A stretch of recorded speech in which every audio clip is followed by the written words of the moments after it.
උගත්තු හදනවානේ. මොකද්ද සමලිංගික සේවනය සීලාචාර කරන්න හදනවා. පරදාර සේවනය පරපුරුෂ සේවනය සීලාචාර කරන්න හදනවා. දරුවන්ට පාසලේ පෙම් කරන එක අනිවාර්ය විෂයක් කරන්නට ලෑස්ති වෙනවා. මොනවද මේ? අපේ දරුවෝ අපේ අම්මලා තාත්තලා බොහොම සැලකිලිමත් වෙන්න ඕනේ. මේ පුංචි ලස්සන කතාවක් තියෙනවා. එක නරියෙක් හිටියලු. නරින්ගේ රස්සාව ඉතින් කුකුල හොරකම යනවානේ. හොරකමේ ගියාලු එක ගමරාල කෙනෙකුගේ ගෙදරට. මේක සැරෙන් සැරේ කරනවා ගමරාලට බේරෙන්න බෑ. ගමරාල උගලක් ඇටේවලු. නරියගේ වලිගය අහුනලු උගුරට. ඉතින් අදිනවා එන්නේ නැහැ. අන්තිමට එළි වෙන යාම එනවා. දන්නවා දැන් ඉතින් මරුන් කන තමයි ගමරාලගෙන් වෙන්නේ. මරණ බයක් තියෙනවා. පන බයේ වලිගය ඇද්දා. ඇද්දට පස්සේ වලිග කඩලා ගියා. දැන් කරගන්න දෙයක් නැහැ. වලිග දාලා නරියා ගියා හිමින් කැලිය ඇතුළට. යනකොට අනිත් නරි දෙන්නේ තුන් දැක්ලා මොකද යාළුවේ මේ වෙලා තියෙන්නේ කියලා. එතකොට මෙයාට නුවණ පහළ වුණා. නරියා කපටියා කියනවනේ. කපටි නුවණක් පහළ වුණා. පහළ වෙච්චාම මේ නරියා ඉඳගෙන කියනවා බලන්නකෝ මෙච්චර කාලයක් මං දහ දුක් විඳ මේ වලිගෙ හින්දා. බරට බරේ මේක එහාට මෙහාට වෙනනවා හැමතිස්සෙම. දැන් මට කිසි ප්‍රශ්නයක් නැහැ. හරි නිදහස් මම.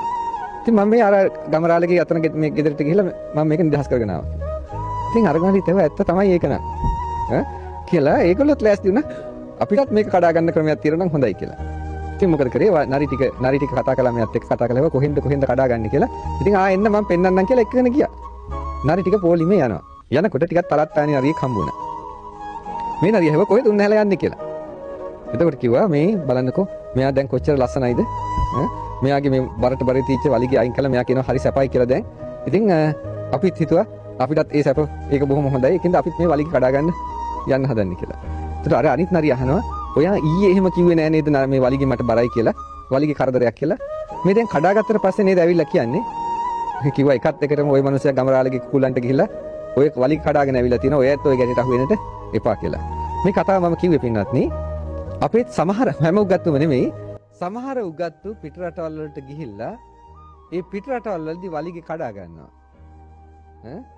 ඒගොල්ලන්ගේ දූ දරුවෝ නැහැ. දූ දරුවෝ අනාචාරයේ යනවා.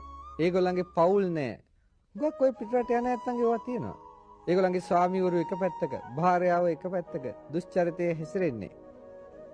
ඒගොල්ලෝ උගත්තුනේ. මෙහි ආවට පස්සේ ඒගොල්ලන්ට මාධ්‍යවල තත්ත්වයක් තියෙනවා. ඒගොල්ලෝ ඉදිරිපත් වෙනවා. නමුත් මෙහාට ආවට පස්සේ ඒගොල්ලන්ගේ අනිත් නෑදෑය හොඳට ඉන්නවා. ඒගොල්ලන්ට වෙනසීම ඇති වෙලා. දැන් ඒගොල්ලෝ හදන්නේ මොකටද? ඒක සීලාචාරයයි කියලා මේ ශිෂ්ට සම්මත සමාජයේ වනසන්නට හදනවා. වනසලා ඒව සාර ධර්ම කරන්න හදනවා. මෙහි සාර ධර්ම ටික වනසලා.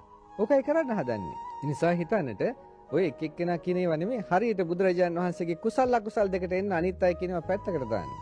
බුදුහාඳුර දේශනා කළේ ඒකයි.